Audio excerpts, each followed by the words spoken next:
What's up, y'all? Happy Sunday, and welcome to another episode of Open Letters to a Survivor. I am your moderator, James, and I have two of the queens here. We got Lady Poet, snatched, and we got Miss Cassandra down at the bottom. What's up, ladies? What's up? What's up? How are you? I'm doing amazing. How are y'all feeling? Great. Listen, things are going very, very good. The network is doing very good. The show is doing very, very good. We just had an episode of The Black Print today at 4 o'clock, and I had a young lady on there by the name of Krista Ford. Woo! Gold medalist. She is a power lifter. She has a story of homelessness and making it from that homelessness to being a world champion. Very, very good story. We had a very, very good conversation. It was about an hour and a half. So that is running on the network now. Of course, all the other many conversations and videos that we have had too. So things are jumping and it's been a good weekend. So I'm happy to be here with y'all. Just want to say welcome to everybody. There is a great show in store for you today. And I'm just going to shut up now and let Lady Poet take it away. Okay. Hey, everybody. Thank you for tuning in to another episode of Open Letters to a Survivor, your most needed podcast, as my co-hosts always say. Right here. We just want to welcome you to our most requested series. So this series again is our Survivor Stories, as we had last year, that most requested. We forgot last week, but we'll do it this week. So we're going to put a trigger warning on all of these episodes for this month, and as well as some other ones that we'll be doing in the future with certain themes that we're doing for the month. So I am sorry that we didn't do that last week, but there is a trigger warning going to be for this show. And we have an amazing show in store for you tonight. Kim will be K Love will be absent for the night, but we sending her all our love and she'll be back next week. So we send you our love. So before we get started, we just want to thank you again for tuning in and for the impact that you guys actually give to us. So your kind words actually is the fuel to what keeps us going. So we'll get started with our letter. So take it away, Cassandra. All right. Thank you so much. And good evening, everyone. And Happy New Year. I was not here last week. It was my birthday. So I was so graciously allowed to take the time off. But I am so glad to be back with everyone this evening. Excuse me. So I'm going to go ahead and get us started with our open letter.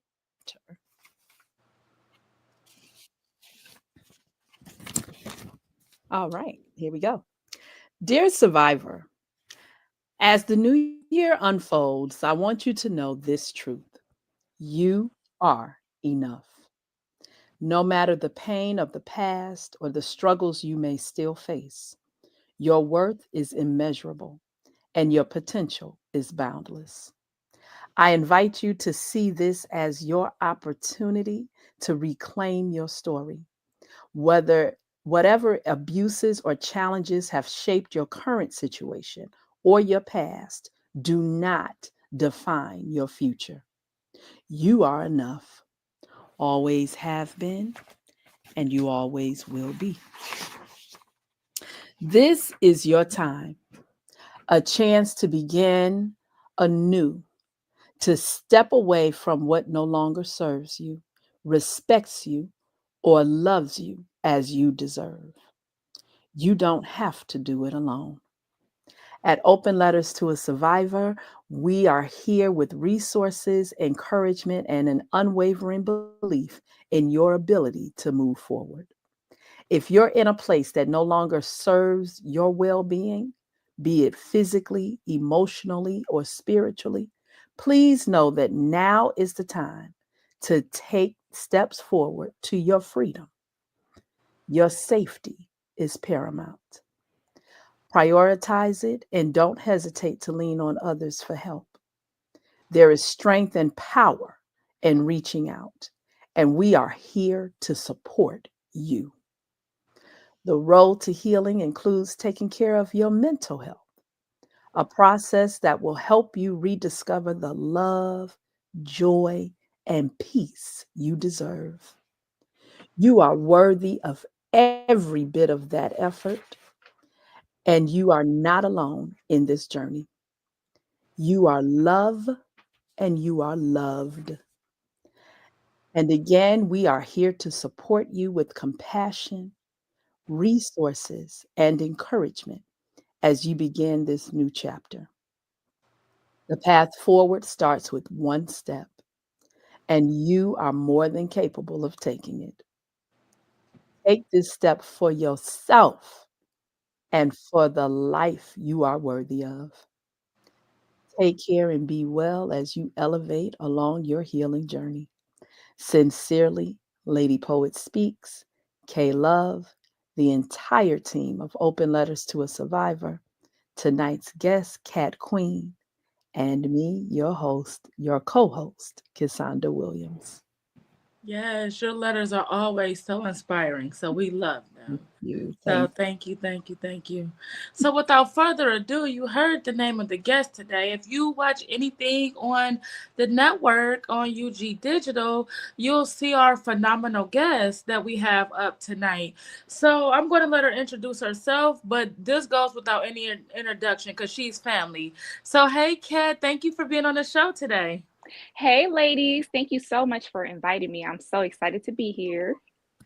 Yes, thank you. Thank you. So I'm just going to go ahead with our first question because some of our viewers may not know who you are, even though we do, because you family anyway. So we know who you are. So just please introduce yourself and tell us who you are, and maybe a little of your bio. Okay, so my name is Kat Kwueen. I am a media personality that works with UG Digital. I am a co-host of Transcending the Culture, and I also host my own podcast called Kat Got Your Tongue.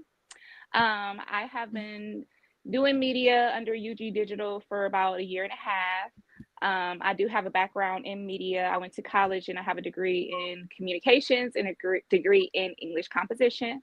I do media hosting. I'm also an aspiring actress, dancer, entertainer, writer.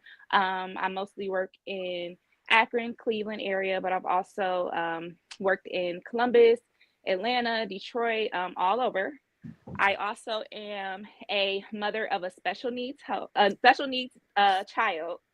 Her name is Michaela. She is autistic and she is nonverbal.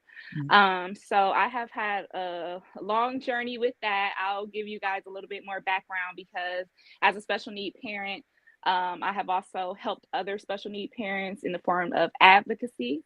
you. And then I also have a background with different trauma, which I have shared with Lady Poet before.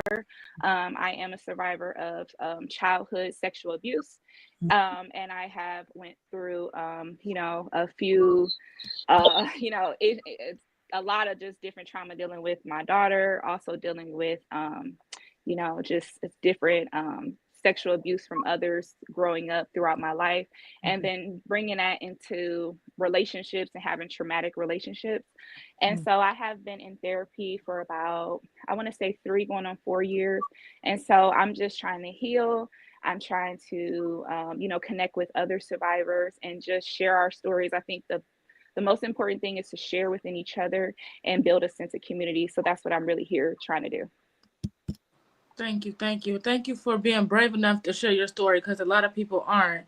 And we do this, to provide people with a safe space to tell their stories and to heal whatever we all have going on. And it's okay to get therapy and get the help. So we do want to take the stigma out of that. So thank you so much. Exactly. Yes. No problem.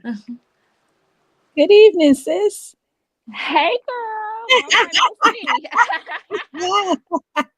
Hey, Once again, in the UG digital world, we all fam. And that's we all fam. That's right. But thank you so much again for coming and joining us on our platform this evening. And so I'm going to pick it up from your intro. And I want you to share with us and our viewers, how do you nurture your spirit when you feel overwhelmed? So I'm a person that deals with anxiety and depression. I get very anxious at times, and that anxiety can kind of fuel into my depression. And I have a tendency to kind of close myself off. Like my best friends know, like if she's not answering her phone or she's not posting, like she's probably retreating it. Like I feel like a lioness, and I go and lick my wounds. You know, sometimes I just retreat into myself, and it's Mhm. almost a protection thing. But then I have to realize that I can't keep doing that, and I have to pull myself out of it and share. So I really try to take my time to feel those feelings, because your feelings are valid. However you feel is valid. Take your time to feel those feelings, and then reach out to people. So I always reach out to my family, reach out to my friends. And then I really love getting back into the things I loved as a child. I love to paint. Like this painting right here, I did myself, and I surround myself with things that I've created. And just looking at that every day and say, wow, I haven't painted since I was a little girl, and I forgot that I love doing that. That's something that I don't have to think, I can just express myself and be creative. So that is really how I try to nurture myself. I try to learn new things. I'm a person, a lover of the arts. I love to sing, dance, and everything.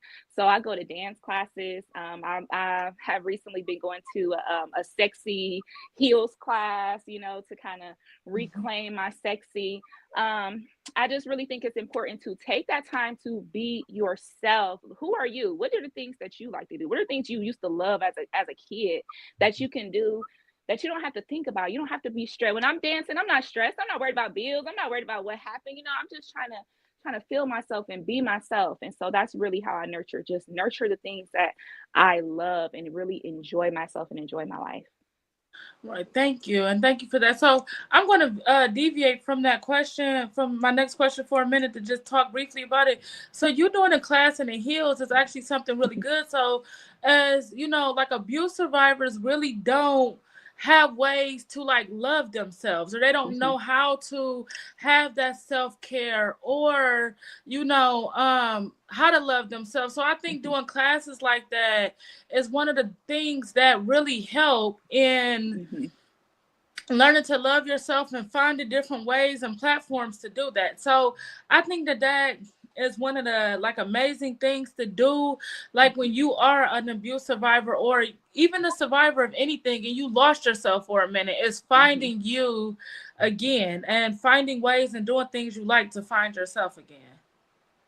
Correct. That is really, really true, because a lot of times people, especially abuse survivors with sexual abuse, those things get confused in your head, and you feel like, I don't want to be sexy. I don't want to Mhm. draw that attention. But I learned that my sexiness is not for anybody else. It's for me. I had to really love on myself. I remember one day, and this might be a little TMI, but I took all my clothes off and looked at myself in the mirror and just said, damn. Like anybody would be lucky to be looking at this view right now, but let me just look at myself and say, dang, you one sexy little thing, and just feel those feelings and not have it be my sexuality is tied to this person thinking I'm sexy, or this person wanting me in this way. It was about me. And that is something that I really had to relearn, because I really started to run from sex and relationships and affection, because I was just so traumatized by that. And I think reclaiming my sexy was a big way that I was healing through my trauma, for sure. Yes, yes. And that is something that I think that we are all learning, as we go through our own healing journeys, is Mhm. finding stuff that make us feel happy or to reclaim ourselves. So thank you for that. So this question, I'm going to ask it in two parts. I know you talked about your story, and there was other things you said you wanted to share later on. So with that, I'm going to ask you anything else you want to share about your story, and tell us maybe more about your story, and then what inspired you to share your story. Okay, so I'm gonna kind of just give you guys an overview of some things that really happened and shaped who I am, and the trauma that I had to heal from. So I'm just really gonna be blunt, and anybody that is a survivor and maybe you don't want to be traumatized by these details, come back to this later, because I'm gonna kind of just tell people what happened.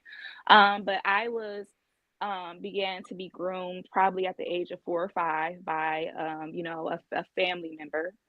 Um, and he was very meticulous with what he was doing and very calculated. And I'm not graping you, but I'm going to do all of these different things. So I didn't have the words to really say. I was very confused. I didn't know what was going on. I didn't understand the long hugs or the sitting on the lap or things like that seem like love to me, a love from a male family member. You think, oh, he loves me, I'm his favorite, he buys me candy and he sits me on his lap. But why is he, getting aroused? Why is he, doing things that I shouldn't have been exposed to? So it was just like I didn't have the words to really explain what was going on. I felt a sort of shame. I didn't know, who to talk to. I didn't know how to explain what was going on to me. And especially with this person being in my life and, being just a very abusive person all around, to me, and a lot of my family members. So it felt like this person had control over me. I was just theirs. They controlled me. And to get this love, this is what love meant. The love meant letting someone, do these things that I wasn't comfortable with.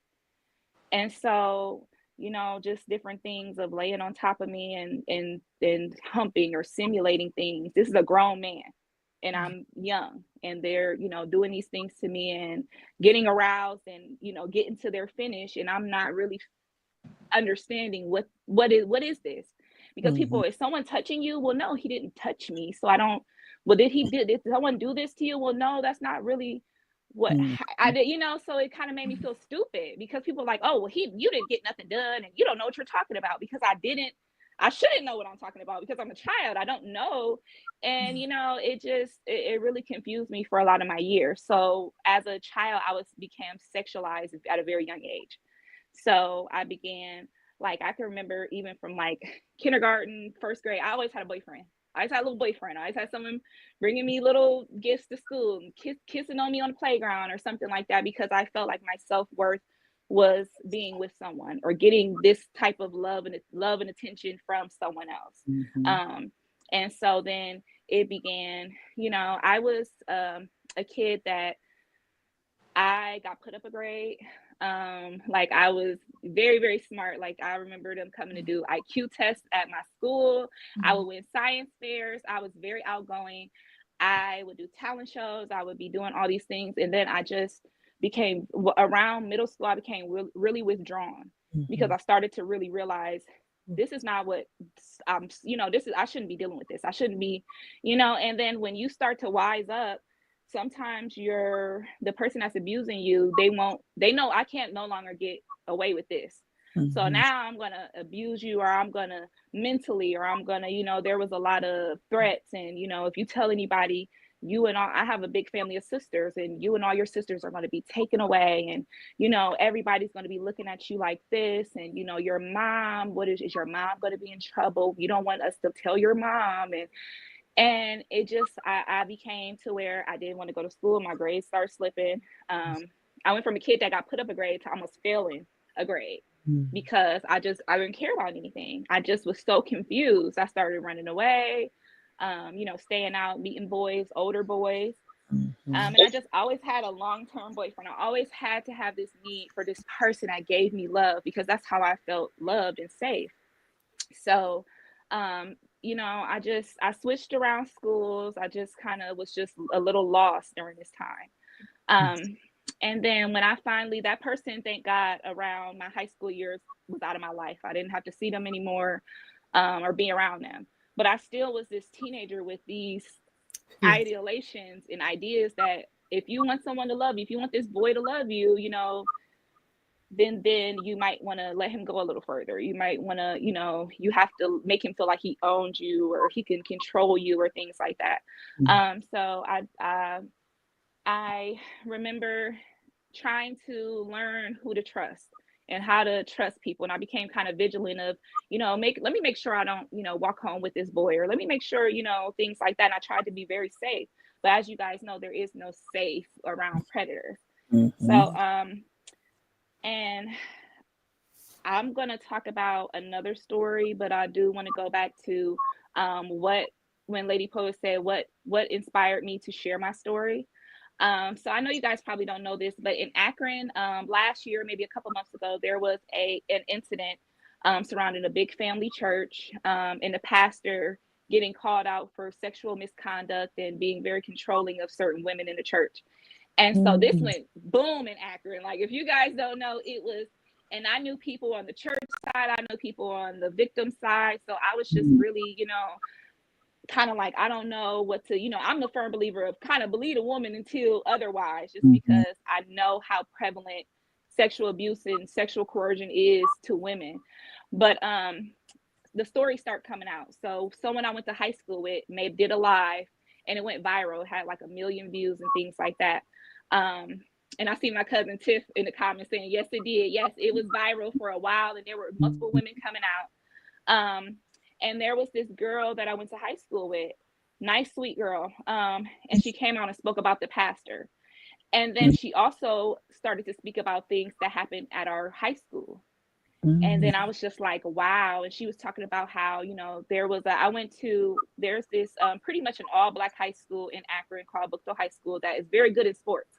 It's like we rang in sports. So the whole culture was about football. The football players ran the school. They could do no wrong. They just, and so she kind of shared her story with, feeling like these football players would take advantage and do different things. And I was like, wow, she really, it was me seeing her story and saying, I'm not alone, because this happened to me. And so I had made a status and said, oh, well, we're sharing our, sharing our sexual assault stories. I'm ready to share mine. And the status went crazy. I had people from high school messaging me. And this guy from the football team had commented and said, well, when did you graduate? Blah, blah, blah, asking questions. And I had told him, hey, you might want to sit this one out, because I remember you being like this. And he hopped in my inbox, and I said, listen, the original story I was going to tell is not about you, but I had an experience where you exposed yourself to me in high school. I was in 9th grade, and you thought it was a joke and funny. And as a grown woman, I'm saying sitting here today, that was never okay. So no, I was not talking about you, and that was not about you, but I'm educating you and letting you know that something that you did was traumatic for me. And you might need to, think about that as a grown man with children, which I really don't know about his life like that, but I believe he has children. But I'm like, you might want to take a step back and say, hey, maybe I need to unlearn some of those things. And so it's so crazy because the football coach at that time got arrested for messing with a classmate of mine. So it was just like prevalent in our school. Like, it was like the football players, the coach, like, no, they didn't care about those things. So I had come to the school in the middle of 9th grade. And so I kind of really didn't know all the people, or whatever. So there was this really, really nice guy. He was on the football team. Remind you of, you guys ever seen a Blind Side? That big football player, like, so he was a big, big guy, but everyone called him he's just a teddy bear. He's so nice. He was always the, where's my hug, dude? Oh, hey, let me walk you to class. And so I thought he was just sweet as pie. He sat at the lunchroom with all the girls. He was just so sweet. And so one day I was walking, in the halls, just wasting time, acting like I'm going to the bathroom, but just walking like we do, going to say hi, sneaking in my friend's class, saying hi, And so I didn't really know the layout of the school. So he saw me and he said, hey, what are you doing? I'm like, oh, just wasting time. I'm gonna, walk around for 10 minutes and then go back to class. He's like, oh, well, come on, let's walk this way. I'm like, okay. So we walked down a corridor where when we're going down the stairs closed, the doors closed behind you. So as the doors closed behind me, he was on me. And this is during school hours. Like, this is literally during school hours. And there were cameras in certain spots, but this is, I don't want to give my age away, but a little bit before things like that were that popular. And when I tell you, this guy literally it was in an instant. It just went from, his face turned from nice smiley to like, it looked like a demon face. Like, it looked like evil. And he's like, oh, you walk around and you think you're so cute. Like, you're teasing me. all the time, and I want you. And I'm just like, what the heck are you talking? As he's doing this, he's pushing me up against the wall. And this is a big, giant fella. And he ends up and I'm like, no, I don't, I don't do that. I don't, I'm not looking at you like that, saying whatever I could say, but there's no fighting a person that much taller and bigger than me. And he pinned me on the wall and he pulled down my pants. And I kept saying, no, I don't want to do this, because what he didn't understand was, first of all, I didn't want to do that with him regardless, but I actually was on my menstrual at that time. So of course, a teenager, I didn't want to blurt that out, but I'm just like, stop. And he takes his giant hands, his fingers, and puts them up inside of me and does that to me, sexually assaults me as I'm scared. He puts his hand over my mouth, and I felt like a toddler. I felt like a kid against him. Like I could not fight. And that I had not felt like that since a child getting abused. So I was like, I thought I was over this. I thought I was stronger than this. I felt so stupid. I said, I'm so stupid for letting my guard down.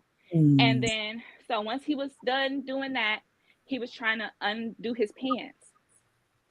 So when he looked and he had blood on his hands, he wiped it on my shirt and said, "Ew, you're disgusting." And pulled up his pants and left and walked away.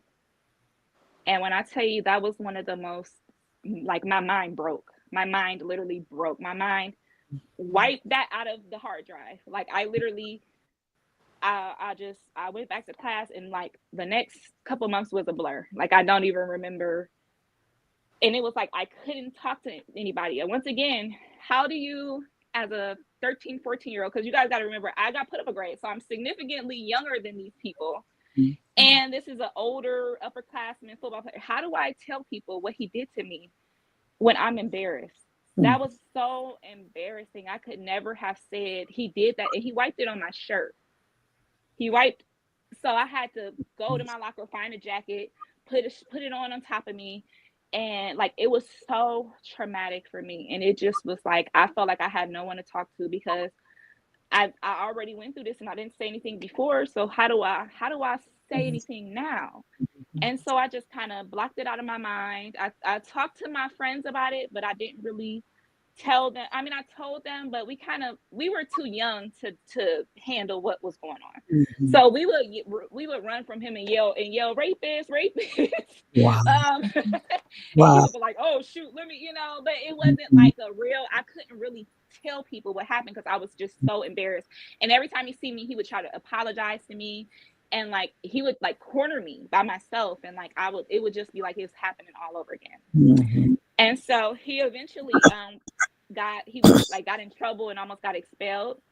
And I was so happy, because I'm like, okay, I don't have to deal with this anymore. But somehow it got overturned. And because he was the star football player and they needed him for the playoffs, when he came back to school, in the lunchroom, they gave him a standing ovation. Everybody was clapping for him. And I'm sitting there like, oh my God, I just shrank into myself. I just started shaking. I ran out of lunchroom, and I remember I fell into another football player that I trusted, and he took me to a school official because I was like babbling, like I couldn't even speak. Like he's like, what's wrong? I'm like, I can't. And, I reported it to the officials, and it's so crazy because, and that goes back to the culture of this school. They have said, we've had complaints about him before. There was another girl that actually left the school because of this.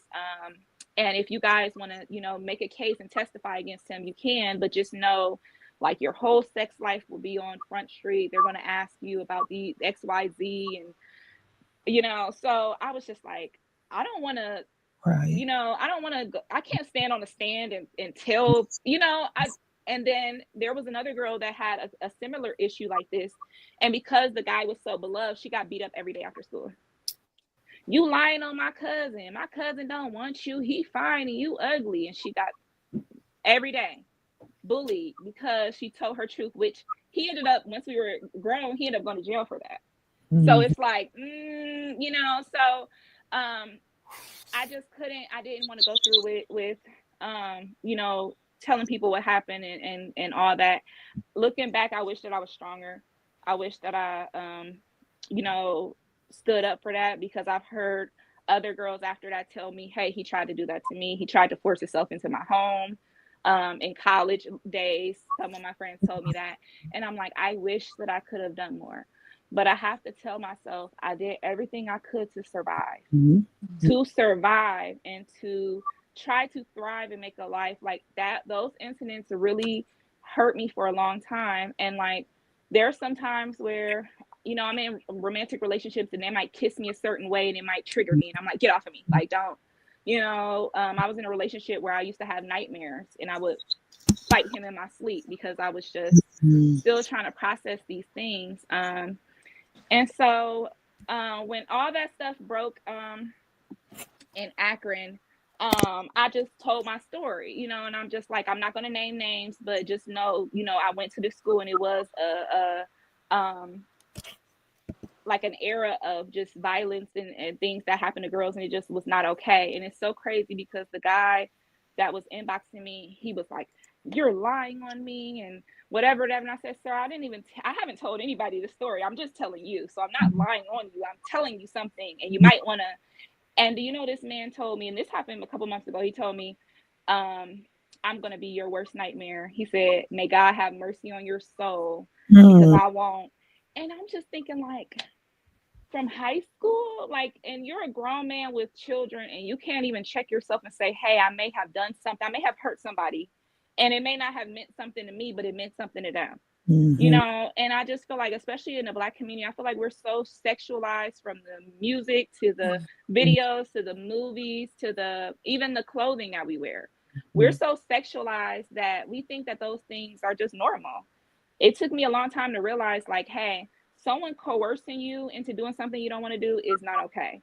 Someone, and you're in a relationship and you say, hey babe, I'm not feeling good, I'm tired, you know, and the dude, well, I want to do this, and it's so crazy because lately I've been seeing so many statuses of dudes, well, if you don't get your dude none and he cheat on you and blah blah blah. Is that all that a woman is to you? Is that all we are? Is something sexual something? Because I'm nobody's thing to be played around with. And that is something that it took me a long time to learn that, because I felt like a love was a man owning me. Oh, he's, you know, we call dudes, oh, he daddy, he this, he, you know, this and that. But it's like, dude, does he love you for you? Like, is he using you? You know, is he making you feel I was in relationships where people were constant boundary crossers, constant. And I thought, oh, me staying or me allowing that is love. But when someone did that to me when I was younger, it was abuse. So how can someone crossing my boundaries be love? It's not. So that is really why I wanted to share my story, because I feel like there's so many people that have stories that are similar, identical to me, that are going around thinking, you know, oh, you know, that wasn't that bad, or that was my fault. And I'm here to tell you that any of that stuff is never your fault. I felt so stupid for being in these positions. I was just at school. I was just a girl at school. Right. I was just a little girl living my life. I never asked for those things. So it will never be my fault, because I'm not the perpetrator. And so I just, in the spirit of, like I told you, in Akron, everybody was sharing these things. And so I just said, you know, I think it is time for me to start sharing my story. And I think that is a big part of my healing. Yes. Thank you so much for being brave enough to share. And we do these stories because so many of us are silenced, and we want to bring that. Number one, there's nothing to be ashamed of, and number two, we won't be silenced forever. And then to go forth with our stories. And then there's also Human Trafficking Awareness Month for January. Yes. So these stories are helping someone else. So thank you so much. Oh, thank you for having me. And I wanted to talk about like the human trafficking things. I have had a lot of friends that are, as you put, they call them working girls, you know, and people got to stop demonizing people that are being trafficked. People get mad at hookers on the street, hookers on the corner, and things like that. And it's like, how are you mad at this woman that's most likely getting abused? taken advantage of multiple times a day. And it's just like there are so many young girls that I know, beautiful, promising, that fell into that life that you wouldn't even believe how. You know, I had a girlfriend before that fell in love with a man, was in a relationship with him, and then maybe a couple months he was like, "Well, we don't have no money. I need you to do this. I need you to start doing this." And she did that, and then it turned into him moving her into a den with other women. They all were selling their bodies. And she like, how the heck did I get here? He took her phone, he took her ID, her credit cards, everything from her. He controlled everything. She could not escape this man. And people were like, well, that's her life. She chose that. She grown. Like, do you not understand victimization? Do you not understand predators? Like, some people, it's so easy to fall into these traps. It's so easy, especially when you're wounded, when you're already hurt and you're already there's a percentage that says a lot of victims have already been victims before. So it's easy to prey on those people. And so, and I know how that is because like, and I will say this, like when I'm dating someone, I really don't open up about everything that I've been through because I don't want to give them the key to unlocking everything that has already been done to me. You know, I just feel like it's just, we have to give each other grace. We have to start giving each other grace. This is our first time going around this earth. This is our first time on this earth. We are all learning these lessons. We are learning lessons. You are learning lessons until your eyes close and you're dead. So people have to give people more grace because I had people tell me, oh, she was a hoe. I heard she did this and that, not knowing that someone took advantage of me. Not knowing that.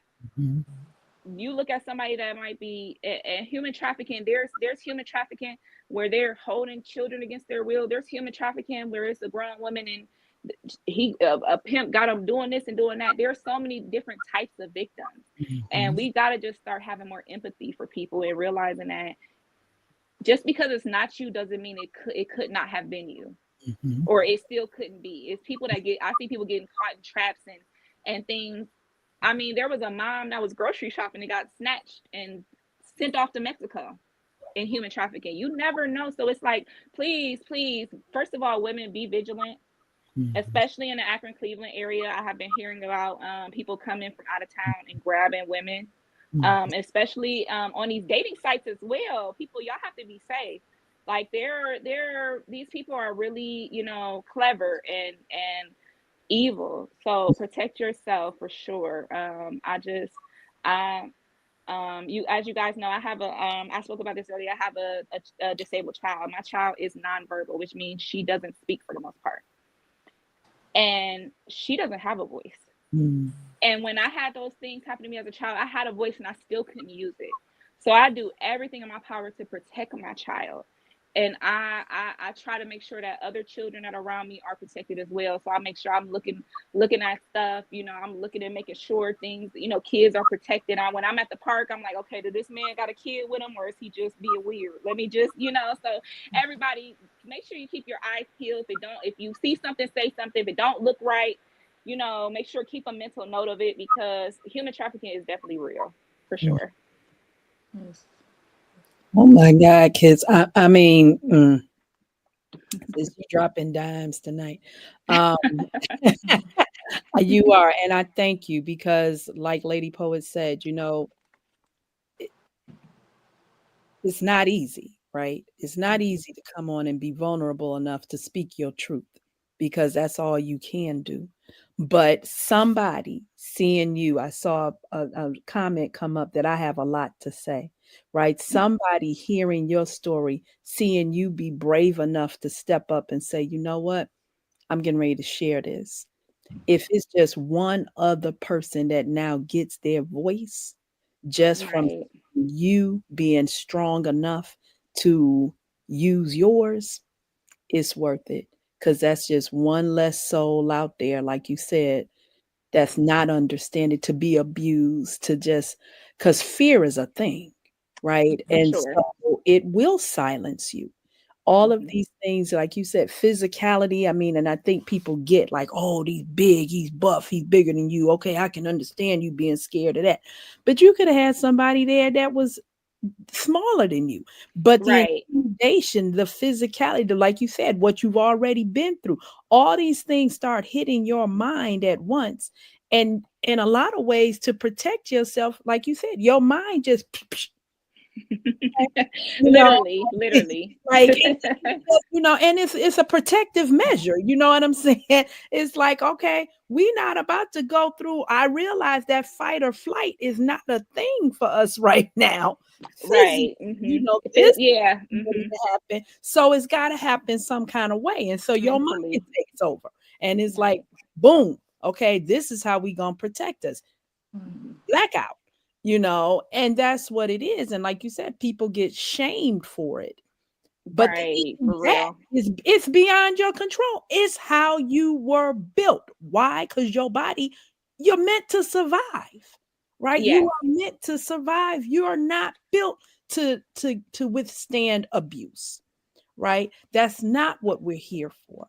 But Yeah. unfortunately, it happens, and it happens in many ways. So, sis, I'm gonna move on with our interview, but I have to commend you because here's the crazy thing, right? Not only are you talking about things of the past, but you're talking about in the present how people still can't deal with, right? Yeah. And we're supposed to be grown, but it just goes to show that inner child still has a place, still holds a position. Mm. Doesn't matter if you male or female.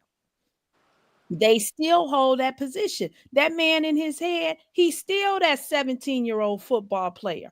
I'm the stuff. Mm-hmm. I'm the man. Yes. Who are you? How are you? Who you think you are to be able to speak your voice? And ain't nobody gonna believe you because I'm me. What? Like It was just so crazy to me. I couldn't believe. I'm just like, I'm sitting there showing people like. So I sent it to my little friends, like, they be on the lookout. If something happened to me, he did it. He didn't did it. He didn't did it. But I be sitting there because it happened a month ago. I'm like, dang, what did he kind of plan for me? Like, dang, what is? I'm right, gonna be walking one day, a piano right. gonna just fall from the sky or Right. something. But this whole, this step behind, watch out, watch your back, and the God have That's what mercy I on you. think. It So was it was intimidating me all over uh-huh. again. Mhm. And that's the sad factor of it. So I thank you for being able to stand up to it because people forget or don't realize you not that little girl no more, At right? all. In the same way, but he's presenting the boy that still exists in him. I'm gonna move on to these questions. Preach, Cassandra, preach. Yes, girl. Because that's what it is. But so sis, I'm going to ask you. I'm going to combine a couple of questions that we had here for you, and I think it falls in line with what you've discussed so far. I think you spoke to this a little bit, but I'm gonna put it out there anyway. How did you begin to process the things that have happened to you, and what are some of the challenges you face immediately in the aftermath of a lot of these experiences? Well, I want to say around the time where I first started going to therapy or seeking therapy, maybe about 5, 6 years ago, and just really sharing with my family members, especially sharing with my inner family, like my sisters and, people that really had no idea what I was going through, Mm. and just combating those, well, what happened? And well, why didn't you tell anybody? And and it kind of came with some guilt of, well, what really happened? And are you sure? And things like that. And I had to kind of push through and tell my story and not waver from that and just stand in my truth. Mm. So that really was how it began. And then I got with a therapist that I really, really love. And my therapist is a Black woman. And I think that sometimes it's best to go to who really understands us, because I had some health professionals that did not understand what I was going through. They did not get that. They did not get, in the time that I began seeking therapy, I was in a long-term relationship. And this is the person, I was in a long-term relationship from, let's see, I met him when I was like 15, and I was with him all the way through 15 to 25. We had a child. I had my child very, very young. I had my child when I was 17 years old in high school. I had just graduated high school a month before. So, young mom, single mom, I had a relationship, but it was, everybody knows, when you have a child with somebody, we both were very young. He was in and out. He was there when he wanted to be. He was still, young, wanted to live his life. And a lot of people came to me, and because I was such a good girl, you were so smart. How did you get pregnant? How did you become a statistic? And I'm like, you guys have to, and that's when I started to open up, when I got older, and said I was sexualized from a young age. So when I met this love of my life, that's what I gave to him, and we had a child, and my child was conceived in love, and my child was very welcome. But I was with somebody that I told him everything up front. He was one of the first people I shared everything to me. All my trauma of a kid, and this and that, and my daddy left me, and my daddy didn't love me, and I remember him telling me, well, it doesn't matter, I'm your daddy now, I'm going to teach you, I'm going to love you, I'm going to be there for you. And I mean, he knew how to hook, baby. He hooked me with that one. I said, oh, you gonna take care of me, okay. And so we were with each other, and it was just boundary after boundary crossed. It was, well, I got caught. I'm texting this girl. Oh, okay. Well, he really loves me. Oh, I cheated on you with someone else. Oh, well, it doesn't matter. He really loves me. Oh, I cheated with this girl. I did this. I'm sneaking on dating sites. I'm doing this and this. And I just was, but he loves me, but he loves me, but he loves me. And then one day I had to really look at myself, and I said, is this love? Because I don't even feel it anymore. I can't even look at myself in the mirror. I'm nothing. I felt like a thing. I felt not like a person. I felt like a thing, just a thing that people could just do whatever they wanted to. They could just do whatever the heck they wanted to me. And it just didn't matter. I didn't matter. My life didn't matter. My health, nothing mattered. And I got into a big, deep depression. And so once I really started going through therapy and talking to people and really telling my therapist what really happened, because there was times where I told people, but like you guys heard, those details were very hard to get out. So once I really told people, this is what really happened, this is what I went through, and just having people love on me and accept me, and me realizing that, hey, this relationship might not be the best for me, and learning how to unlearn everything that I learned in that love and all that.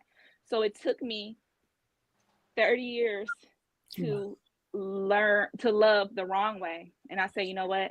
I want to learn how to love the right way. And that love began with self-love. And so in 2020 is when I had went through my weight loss surgery. And then a year after that, I got me, some skin removals. I was in the gym.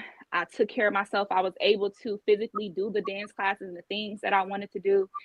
And I said, dang, I'm falling in love with me. I'm falling in love with myself. And now I feel like I'm a person that, ever since I went through those things and I've started loving on me, it's like everything has been falling into place. Like it just, like, literally, James, you guys know James from UG Digital, or the boss man. James is my actual family member. We are actually cousins. And I'm a lot younger than a lot of my cousins. They all, around the same age. I always was the baby. And so he brought me on to this platform, and it has been like a medicine. It has been like a dream come true, honestly, because this is what I went to school for. This is what I always want to do. But I was going through all these storms, and everything was preventing me. And people got to understand that is an attack of the enemy and the devil. When you trying to do something, it just seems like everything in your way. This man in your way. Your kid ain't acting right. Your bills looking funny. Your baby child looking funny. You can't do this. You trying to get here, and your car broke down, and this and that. That is the enemy trying to take you out of your greatness. And so once I surrendered to say, I love me, and whatever I need to do to really be happy and to live in what I want to do and what I want to do for my life, everything has changed. So really, that's self-love. And self-love ain't just, oh, I think I'm the ish, or I'm really putting yourself over everyone else, like putting yourself first. And I know, like, people, always use that airplane mask quote, where you're supposed to put your oxygen on you before you do anybody else. But I literally had to do that. I had to say, you know what, and I'm glad that a lot of my friends and family understood and stood by me and say, hey, she may not be able to be there for me in all these ways like she used to be, because she's focusing on her. Yes. So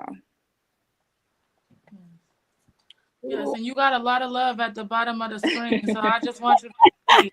So Thank people are. I see. Thank you, Tiffany, and thank you, hashtag Go Photography is one of our biggest supporters on transcending the culture. So thank you so much for coming through. I really appreciate it, guys. Thank you. So yes, I'm going to combine 6 and 7 too because they kind of go together. So I think, but thank you so much for being brave enough to share everything and self-love. Everybody, we got to get to loving ourselves before we Yes. That's right. anything else. So I'm working on that. I'm like, in the beginning of the process where you were, I'm and at the beginning. I'm telling you, that is no joke. I'm saying, and it's gonna take, like, you have to understand, I'm almost 5 years out. So I went through all that. I went through the body dysmorphia. I went through the still buying 3X clothes. Like, why this ain't fitting? Like, girl, what are you doing? Like, I went through a lot of those things. And so I just hope that you enjoy this journey and really just like love on yourself and just commend yourself for even going through it. Even having the courage to even better yourself. My life is totally different.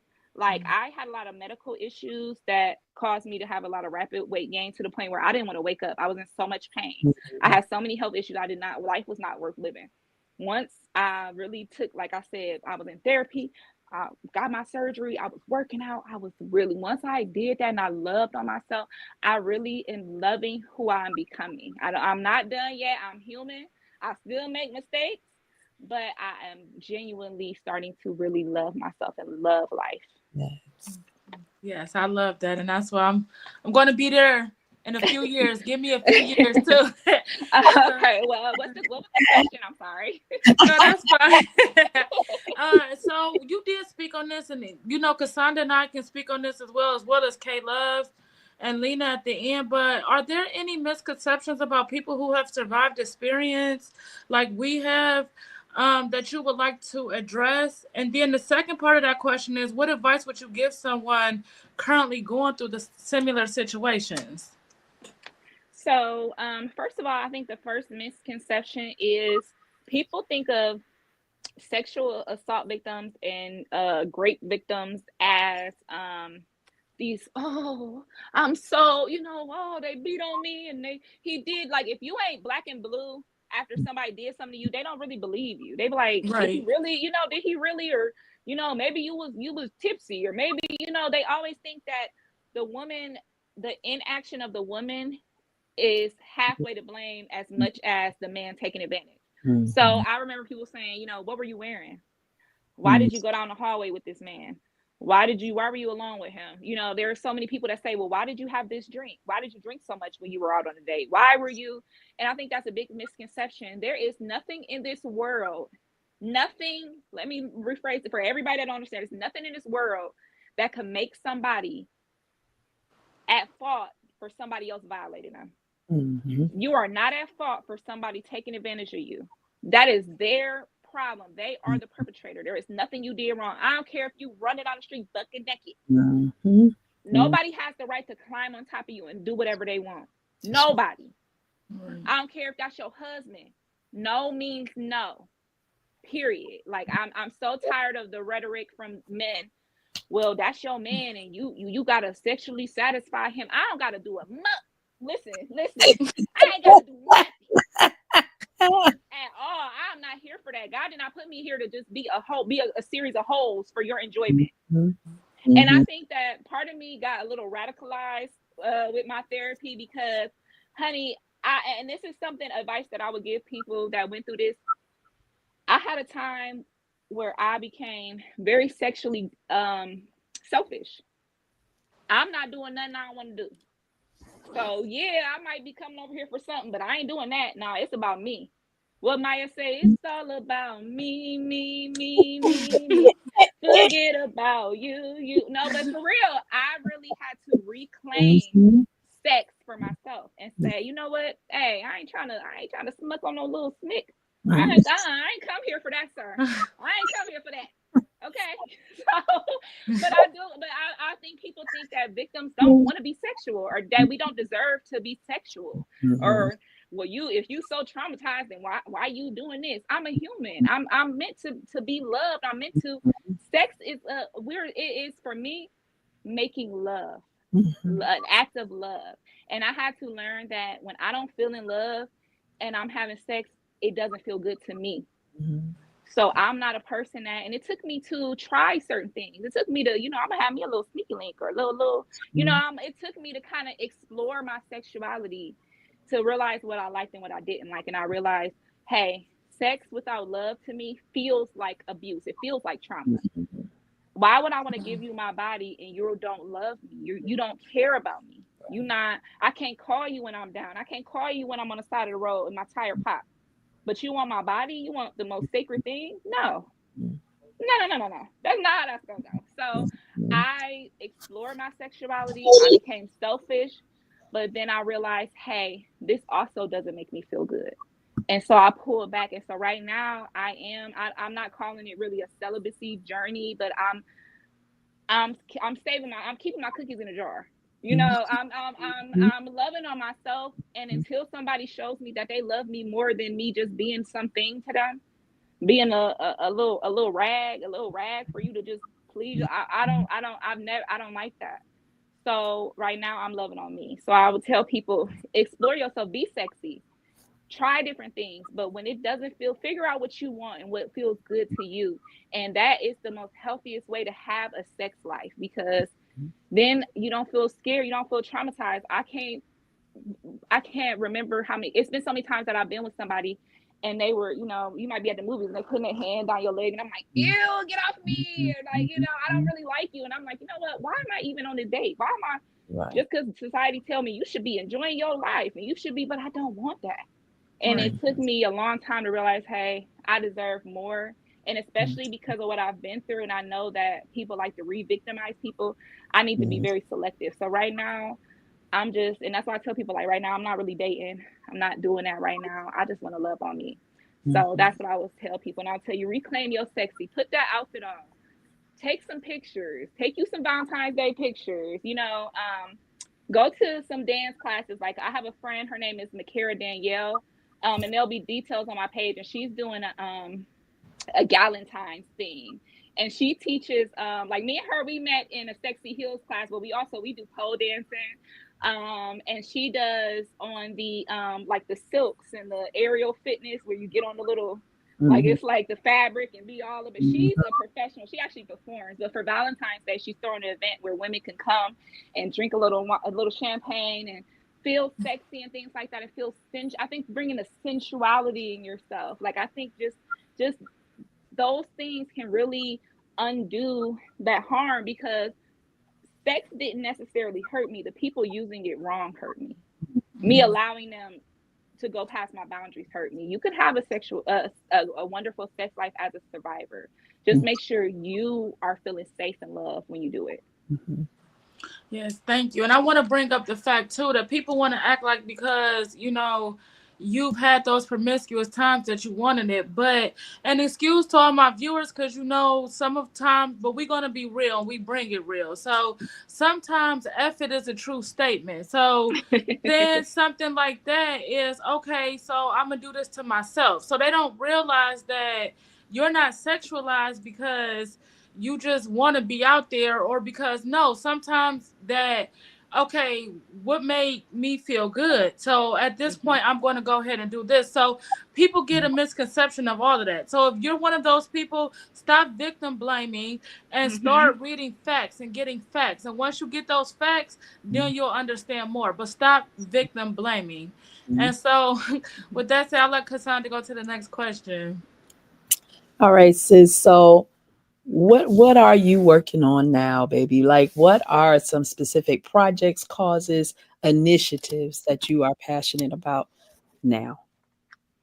Okay, so like I spoke about before, I have a daughter that is autistic. And when my daughter was growing up, there weren't very many resources. And I was 19 years old when my daughter got diagnosed. So the doctor literally handed me a pamphlet and said, how did you not know that she was autistic and she's not doing XYZ? And I'm just like, I'm a teenager myself. I'm still a child myself, really. He's standing over yelling all this information as I'm looking at this sweet child playing, not having no idea that what's going on. And he told me, hey, if you need the room, you could cry and sit in here, but the next family will be in here 15 minutes, so you need to leave. It was so cold, and it was so just a horrible way to find out this information. And it's like he handed me a pamphlet that said, what is autism? There was nothing in that pamphlet that was going to help me. There was no number, there was no anything. And I remember driving away from that appointment. I remember putting on my windshield wipers because I thought it was raining, but really I was just crying so hard. It was tears that I couldn't process that. I was just crying so hard. So I ended up meeting a couple of people like after my daughter got diagnosed. Autism became more prevalent, especially in the Black community. So I started having friends that had children that had autism or different disabilities. And because once my daughter was diagnosed, I got every resource I could. I was calling people, emailing, searching, doing whatever I could, so that when people was coming to me and say, oh, my child just got diagnosed, I was able to say, hey, you know what, let's have lunch, and I could, tell you about some things. I could tell you, oh, my child he eating toilet paper, he doing this. Okay, well, I know who to talk to. Go to Children's Hospital. They have a whole a therapeutic team and a dietitian that will come to your house and give you alternatives and blah blah blah. So once I started doing that with friends and people that random people I would meet, I ended up working at a place in Akron called Greenleaf Family Center. And I was a parent peer supporter, which means you have to work there and help other parents with children with disabilities. You have to be a parent with a child with disabilities, because a lot of times we get social workers that they don't understand our real struggles. They don't understand what we're going through. And sometimes they're not versed in, the resources and things that's out there. So after that, I was able to get a caseload of families, and I was able to help so many children and parents and give them resources and say, hey, oh, you don't know how to, oh, you need help with housing? All right, I'm going to take you down to the housing authority and show you how to fill out paperwork. Oh, your child needs Social Security? Okay, well, go to their doctor, get this letter, do this, do that. If you need me to go, I'll do this with you. So having that knowledge and all the bad things I went through, not having resources for my child and begging for help and begging for therapy and trying to find the right school and trying to find this and that knowledge built up. And once I got that knowledge, I was able to share it. So that's one thing that's really important to me, is really advocating and standing up, for other parents. And so I used to be able to go to schools for the IEP meetings or for suspensions and stuff like that. They hated to see me coming. Girl, I came in like Viola Davis with the walk. Like I'm about to come in here, and I'm about to. Why the hell little Tay-Tay ain't getting his 15-minute break? Why the heck he ain't going to lunch with the rest of the kids? That ain't right. So I came in there, and they was calling my job like, who is this new advocate? She's making too much noise. And my boss told me and said, the reason they're calling and saying you're making too much noise because you're making them uncomfortable. You're doing your job. That lets me know you're doing your job. Because I'm not there for the staff. I'm here for the parent and for the kid, to advocate for them. So that's one thing that I really feel passionate about. And although I am no longer in that position, I still have a lot of people that I'm able to give knowledge to. And I've had a couple of close friends that had children that, like my very best friend, her child, people were saying, oh, he's autistic or he's this and that. And I'm saying, I gave her the proper tools to say, hey, if he is, there is absolutely nothing wrong with that. But let's get him tested. Let's get him some early intervention. That's one thing I want to advocate for the Black community. Early intervention is the best, because a lot of things can be helped and changed and reversed quickly if you catch them early enough. But I think in the Black community, people are like, oh, ain't nothing wrong with my baby. My baby ain't slow and this and that. And we got to stop saying that, because just because somebody needs a little extra help don't mean them slow. That don't make them nothing. They're just a different type of human. Right. This is just just like I'm light skinned, this person dark skinned, this person white, this person has autism. This is just a different type of human. This ain't nothing to treat them no type of different way. This is just and a lot of times these autistic kids are so smart and so like a blessing that we could really learn from them. So that is just one thing that I'm doing. And then, as you guys know, I am, I'm really proud of launching my own podcast on UG Digital. Kat got your tongue. So I will be having more episodes. So we did our pilot episode last year, and that kind of was, get the kinks out and figure out, how this is going to work. So this Thursday, I will be back with a new episode. So we will be having Crisis Banks from Z1079, the DJ. And then also I will be having my sister on there, and we will be talking about, I don't know if you guys watch the show From. It's a little mystery show, but we're going to be talking about the show and things like that. So I'm just really working on, helping the boss man, James Johnson, build the brand and support each other. Like, we have so many awesome people on this team. Like, you guys are so amazing. I really love watching you guys podcast. I really love the things you guys post on your group. And I think you are just two awesome individuals. I really enjoy working with you guys. I really enjoy meeting you. We have fun doing our photo shoot. And I just want us all to win. Like, I think we just everything that we're doing is just so different and so needed. This is so needed that I really respect you guys, and I really commend you guys on everything you're doing. Congratulations on everything you guys are doing. I know you guys surpassed 50 episodes, so that is amazing. And I just really want you guys to keep going. And any way that I can support you guys, let me know. Thank you. This won't be the last time. And we are family, so we are in the same space together. So I thank you for that. And we love you just as much as you love us. Family is family. So our last question for tonight, then I'll tell people how I can be reached, because I know some people said that they have a lot to say in the comments. So we do have an email, openletterstoasurvivor@gmail.com. If you need to talk, we actually check the emails around the clock. Sometimes we're up 2 or 3 o'clock in the morning checking emails. So if you guys need to talk, then you can email us there. Of course, Kat will give her information too. You can get us on Facebook. You can message us. We are on Instagram. We're on all social media platforms, so we'll be able to talk. We also do have resource, which our resource coordinator will be on shortly, and then we'll have Tim end it for the night. But the last question I want to ask you is, what does healing look like for you today, and how can people reach you if they, want to reach out for additional support? So healing for me today looks like me no longer having nightmares. Me no longer feeling that the weight of that guilt of I did something wrong, or I and just feeling shame. I no longer feel like today I was able to tell my story. The world didn't end. I'm not crying. I didn't die. I'm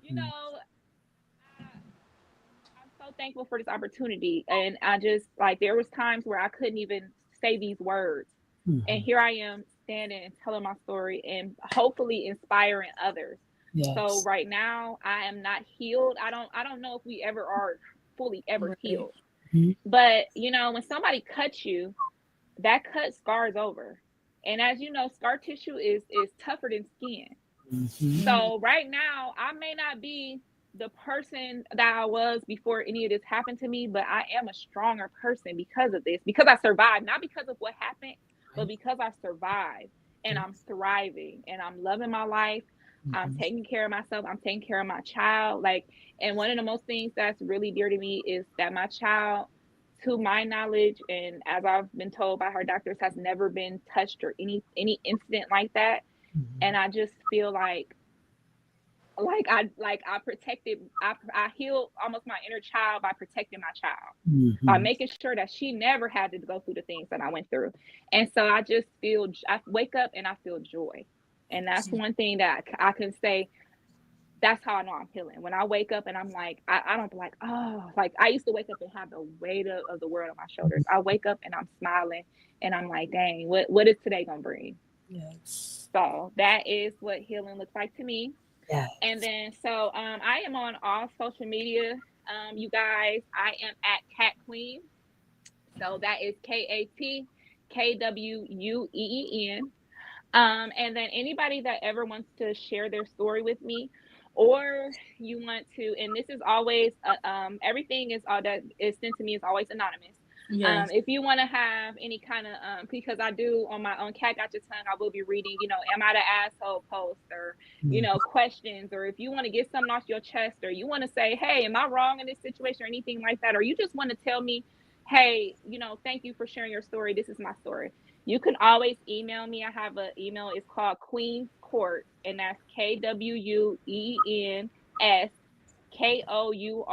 And I will be posting that on my social media. So that's where I get anonymous letters. So if you want to have a confession, you want to confess, hey, I hate my boss, or my husband getting on my nerves. What do I do? If you just want some advice or you just want to share, email me there. It's always anonymous. I'll never tell anybody's dirty little secrets. But I just think sometimes I was at a place where I had a social media that I was anonymous on, and I was able to talk to other people, and I was able to sometimes it's better to just, you could tell a stranger more than you could tell the people around you. Sometimes you need that. So if you ever need to reach out to me and tell me that, please feel free to, and if you feel comfortable, DM me, message me. I love being there for other people, and I would definitely be there to listen. I would rather listen to your story than to read something bad happen to you. So please always reach out. And at Kat Kwueen. Thank you. And so K-Love sent a message. She just wanted to let you know that she's proud of you as well. And she thanks you for being here, even in her absence tonight. So I just wanted to read that message. Thank you. Thank you, K-Love. So I'm going to go ahead real quick with the spotlight, and then the Let's Go to Therapy segment. And then we'll have Lena come on. She'll speak for maybe like 2 to 3 minutes, and then we'll end with Tim. So that way it'll go off after. So today's spotlight, first of all, I'm going to let Cassandra talk about something big that she's doing for our spotlight section. Really? Okay. Thank you. This is a real an accomplishment. I'm so proud of you. So we got to share the spotlight. So I am a first-time published co-author of the anthology I Almost Gave Up But God, Volume 2, Stories of Healing, Deliverance, and Overcoming. And so if you are interested in getting that book, you can contact me. You can do through our open letters email. So you can do openletterstoasurvivor.com at gmail.com. I'm sorry. And just put in there Cassandra Anthology or Cassandra Book. Either way, we'll kind of understand what it is that you're talking about. You can get the soft cover book, or you can get my bundle. So there is a journal, a book of affirmations, and then you can get the book electronically and soft cover. And so the book by itself is $19.99 and the bundle is $29.99. And I am super excited and super proud to be amongst the 23 other women who have their stories included in this anthology. And so it's almost just a physicality of what we do here. And so thank you, Lady Poet, for giving me this opportunity to share. And I'm just like awesomely excited. So please, if you are interested, again, hit us up in our Gmail account, openletterstoasurvivor@gmail.com. Put in that title book, and I got you. Thank you. And so we do also want to acknowledge our very own Tim Stevens on the launch of his clothing line that launched in December. Right Brothers, the name of the clothing line is Righteous Brothers, but you can reach him on Instagram at Right.Brothers216. And his slogan, as K-Love loves to say, is get right, feel right, stay right so you can grow right. And so we are proud of you, Tim. Thank you. And if you would like to be on our spotlight section, please again reach out to us at openletterstoasurvivor@gmail.com. And before I get to Let's Go to Therapy, we will be hosting a summit. All of my co-hosts will be hosting a summit from our last week's guest PJ Jones, as you all seen on the show. She's doing a virtual summit in Costa Rica. So if you guys are interested in just being present to see us co-host the summit next weekend, please let us know. We'll get you information. And we did reach a partnership with PJ Jones. So Insights of a Survivor is now partnered with Open Letters to a Survivor. So we'll be bringing you a lot of collaborations and a lot of things coming up. Make this a movement and not just a podcast. So as our slogan says, let's heal together. So let's continue to do that and heal together. Let's go to therapy. You guys are so. I'm just in awe. You guys are some go-getters. Oh my God! Thank you. And the event is virtual. It's virtual. So you don't Yes, have to go to Costa Rica. It's So please, virtual. right. yeah, We're yes, not going please, to I was Costa about to say, Rica ooh. yet. Yeah, But stay it tuned. is virtual. It is a virtual summit. So if you guys would like to participate or be a part of or, view it, please go view it. Let us know. Cassandra, Kayla, we will reach out and we will get you the information. And thank you, Kay. We got to get ourselves out there. So we do appreciate Yes, that. wow. And so for our Let's Go to Therapy segment, as always, we have our own Belinda Williams, who specializes in trauma in our communities. She's a great, great, great addition to our Let's Go to Therapy segment. And if you want to reach her, she's at Cleveland Health and Wellness Center. So you can reach her at Belinda at chawc.org, and she'll get you in for an appointment or an assessment, whatever you need. And we also have our own Shamara Hutchins with a round the clock approach to therapy. So she fits it around the time that you're available. And with that therapy, she also specializes in trauma in our community. And she's on all social media platforms as the Mindologist. And she just wrote a book called Herology, the Herology of a Woman. So whatever you got going on as a woman, I'm telling you, this book will help you as well as therapy. So if you need therapy, we do have additional resources that we can give you behind the scenes as well for other states. We do have connections as well in Michigan and other states as well. So if you would like to get information on therapy, please email us again at openletterstoasurvivor@gmail.com. And in the subject line, put "Let's Go to Therapy."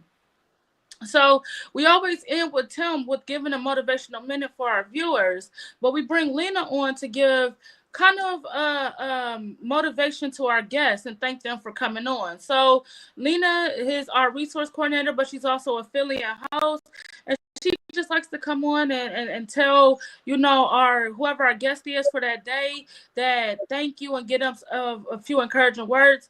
So we're going to bring Lena on, but before we do that, I'm going to tell everybody, because after Lena, then Tim will come on, then we will close the show. So like, comment, share, subscribe to be a part of the Open Letters to a Survivor family. We do love you, and we thank you for tuning in every week. Come on, Lena, bring a word to her, and then we're going to have Tim bring a word.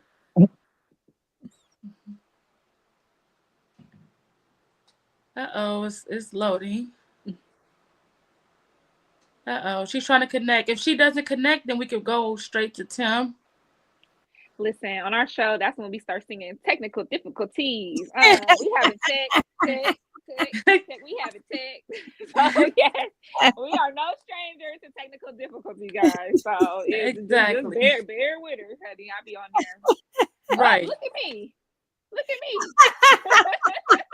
There she goes.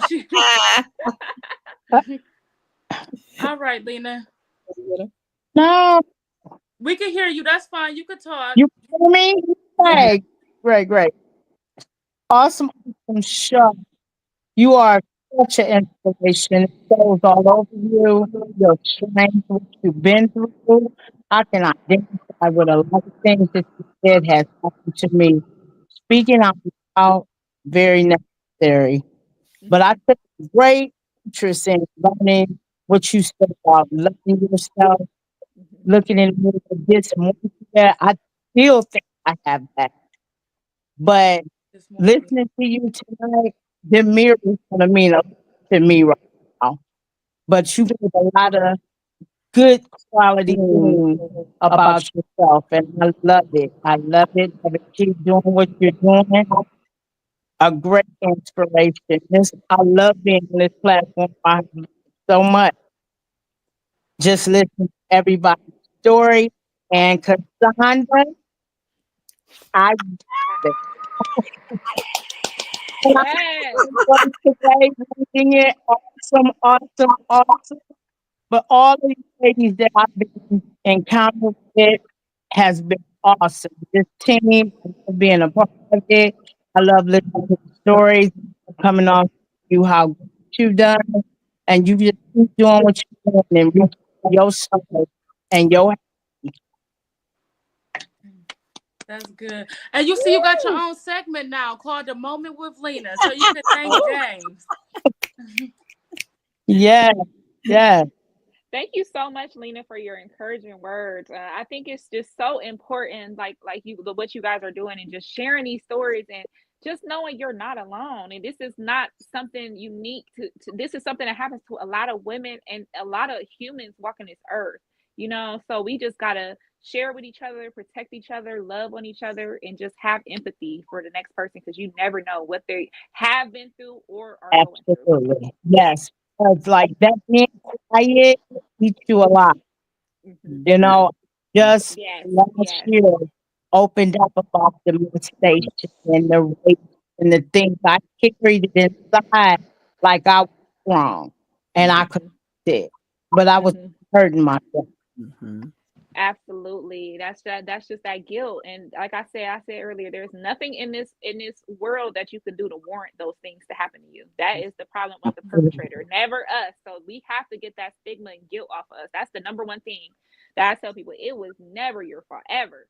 Because had that person not been there, you would have just been living your life. So no, so let's just like I thank you guys for allowing me to have this space to share my story. So thank you so much. You're Absolutely. so welcome. So welcome. Yeah. Yes. So thank you, thank you, thank you. And thank you for always coming on with an encouraging word for our guest, Lena.